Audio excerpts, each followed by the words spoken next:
एक महीने में 100 करोड़ कमाने का बड़ा सा दावा जब सोशल मीडिया पर वायरल हुआ तो कई लोग हैरान हो गए। ये दावा रवि शर्मा के कुछ वायरल वीडियो और पोस्ट की वजह से चर्चा में आया, जिसमें वे खुद को आरसीएम नेटवर्क में स्टार डायमंड बताते हैं और बड़ी बड़ी कमाई व लग्जरी लाइफस्टाइल दिखाते हैं। इन वायरल वीडियोस और सोशल पोस्ट ने हजारों लोगों का ध्यान अपनी तरफ खींचा, लेकिन बड़े दावों के साथ सवाल भी उठे।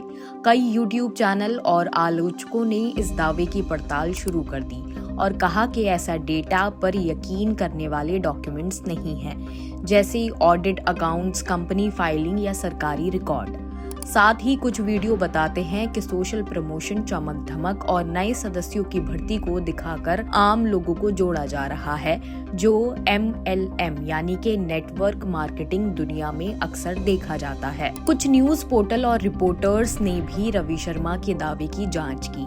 उनके मुताबिक रवि के बारे में कई रिपोर्ट और वायरल आर्टिकल्स हैं जो दावों का हवाला लेते हैं, लेकिन किसी ने भी अभी तक सरकारी या वित्तीय दस्तावेज दिखाकर 100 करोड़ महीने का दावा साबित नहीं किया। यहाँ हमारा समझना जरूरी है कि MLM यानी कि नेटवर्क मार्केटिंग क्या है। हर MLM ठगी नहीं होता, पर कई बार MLM का मॉडल ऐसा होता है कि असल कमाई का सामान बेचकर नहीं बल्कि नए सदस्यों को जोड़ने से आती है। ऐसे मॉडल को पिरामिड स्कीम कहा जाता है और वो अक्सर धीरे धीरे ढह जाती है क्योंकि नए सदस्य कम मिलने लगते हैं। विश्वसनीय संस्थाएं जैसे FTC ने साफ किया है कि अगर कंपनी का फोकस प्रोडक्ट सेल पर नहीं बल्कि भर्ती यानी कि रिक्रूटमेंट पर है तो वह पिरामिड स्कीम हो सकती है। इसलिए किसी भी बड़े दावे को सुनते ही ये देखना चाहिए कि कमाई का स्रोत असल में क्या है।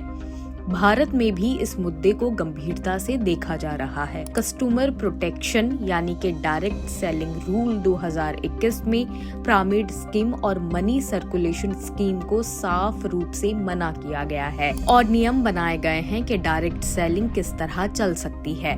इसके अलावा सेंट्रल कंज्यूमर प्रोटेक्शन अथॉरिटी यानी कि CCPA ने भी कई कंपनियों इकाइयों के खिलाफ नोटिस जारी किए हैं और जांच तेज की है, यानी सरकार सक्रिय है और चेतावनी दे रही है कि डायरेक्ट सेलिंग पर कार्रवाई होगी। हाल ही के सालों में पिरामिड यानी कि MLM जैसी स्कीम की संख्या बढ़ी है और रिपोर्ट्स बताती हैं कि 2023-24 में ऐसी नई योजनाओं की लॉन्चिंग तेजी से हो रही थी।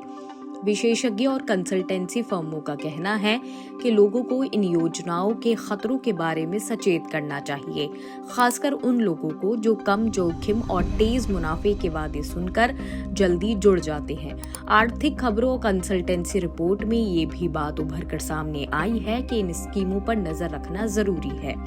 अगर कोई आपको कहे कि जल्दी अमीर बन जाओ या किसी ने 100 करोड़ जैसा बड़ा दावा दिखाया, तो ये चीजें जरूर चेक करें। क्या कंपनी का रजिस्ट्रेशन है? क्या GST कॉर्पोरेट डॉक्यूमेंट सार्वजनिक हैं? क्या ऑडिट अकाउंट दिए गए हैं? कमाई का सोर्स यानी कि उत्पाद बिक्री है या सदस्य भर्ती? और क्या refund right of policy safe है यानी कि साफ है?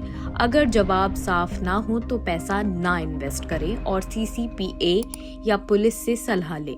भारत में सरकार और उपभोक्ता संरक्षण संस्था ऐसे मामलों पर सक्रिय है। रवि शर्मा जैसे वायरल दावे लोगों का ध्यान खींचते हैं, पर असलियत में उनकी जानकारी के आधार पर वे दावे सही नहीं होते। साथ ही MLM के वादों में अक्सर जोखिम छिपा होता है। इसलिए हमारी सलाह साफ है, दावे देखने के बाद तुरंत भरोसा मत कीजिए, जांच कीजिए, प्रूफ मांगिए और तभी कोई आर्थिक कदम उठाइए।